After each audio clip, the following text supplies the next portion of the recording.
Hello students, तो अब मैं आपको बताने वाली हूँ क्लास 12 फिज़िक्स चैप्टर फर्स्ट के इलेक्ट्रिक डाइपोल के जो डेरिवेशन है वो डेरिवेशन जो है इलेक्ट्रिक डाइपोल के वो दो टाइप के हैं, for point on the axis and for point on the equatorial planes.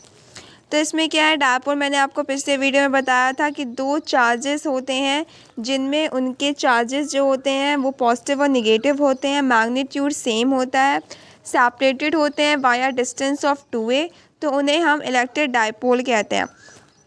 अब हम बात करेंगे इनकी इलेक्ट्रिक फील्ड की कि जो इलेक्ट्रिक डाइपोल होते हैं उनकी इलेक्ट्रिक फील्ड उस पॉइंट पर जो उनकी एक्सिस पर लाई करता है उस पर कितनी होती है और इक्वेटोरियल प्लेन में कितनी होती है।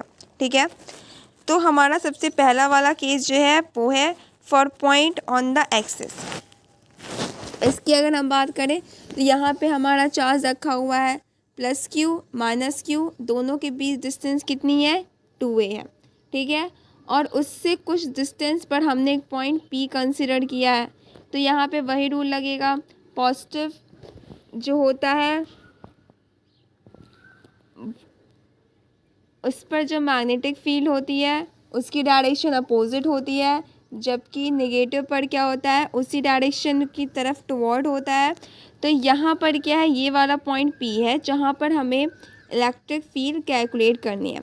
तो हमने इस वाले पॉइंट से यहाँ तक की मतलब half of the electric dipole, यहाँ से लेके यहाँ तक की डिस्टेंस कितनी है 2a है, तो इसकी हाफ कितनी हो गई a हो गई। तो यहाँ से लेके यहाँ तक की डिस्टेंस हमने कितनी मान ली है कि वो r है।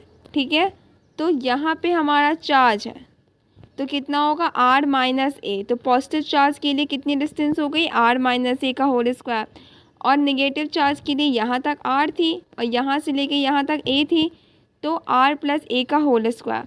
अब दोनों के लिए हमें नेट इलेक्ट्रिक फील्ड निकालनी है, तो नेट इलेक्ट्रिक फील्ड क्या होगी, वेक्टर सम हमें करना होगा।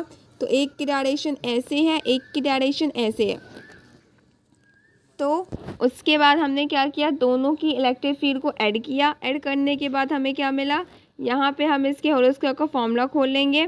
ठीक है, और फिर उसके बाद हमें मिला Q अपॉन 4πε0। और ये जो R है जो इनके बीच जो पॉइंट P से लेके यहाँ तक की डिस्टेंस है ये काफ़ी ज़्यादा बड़ी है इस A से, जो ये डाइपोल को सेपरेट कर रहा है। इनके बीच की डिस्टेंस 2a है, वो काफ़ी ज़्यादा छोटी है R के कंपैरिजन में। तो हमने क्या किया, R को निगलेक्ट कर दिया।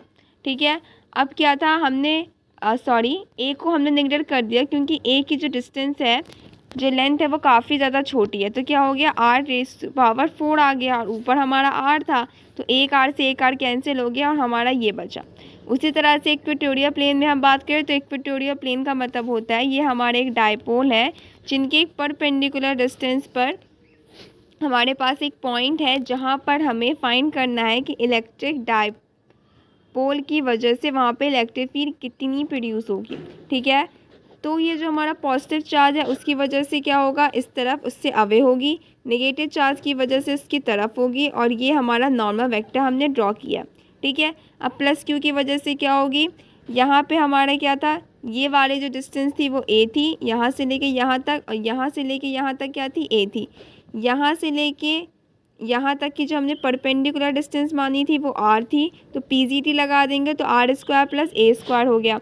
अब जो डिस्टेंस है वो सेम रहेगी, इसका जो होगा प्लस क्यू की वजह से यही चीज़ प्लस में रहेगी, माइनस क्यू की वजह से माइनस में रहेगी। ठीक है, अब क्या है, इसमें हम parallelogram law of vector addition लगाएंगे और इनके बीच जो एंगल होगा वो cos थीटा होगा। कितना cos है वो हमें पता नहीं है, तो यहाँ पे हमने वो लिखा, सिर्फ वेक्टर फॉर्म में हमने रिप्रेजेंट किया। ठीक है, उसके बाद क्या है, ये फाइनल कैंसिल आउट होने के बाद कितना बचता है, फाइनल कैंसिल आउट होने के बाद ये सिर्फ इतना बचता है, E = -2QA अपॉन 4πε0 r³, और जो P कैप है ये इसकी डायरेक्शन को रिप्रेजेंट कर रहा है। अब हमने एक नया फॉर्मूला डाइपोल मूवमेंट के लिए ड्राइव किया है, वो है P = Q × 2a P vector, जहाँ पे Q चार्ज है, 2a उनके बीच की डिस्टेंस है, और जो P वेक्टर है वो जो है वो एक यूनिट वेक्टर है। ठीक है, तो अब हमने क्या किया, जो QA है P कैप, इसे हमने 2P से रिप्लेस कर दिया। अब ये दोनों ही केसेस में दिया गया है एट डाइपोल एक्सिस और एट इक्वेटोरियल पॉइंट।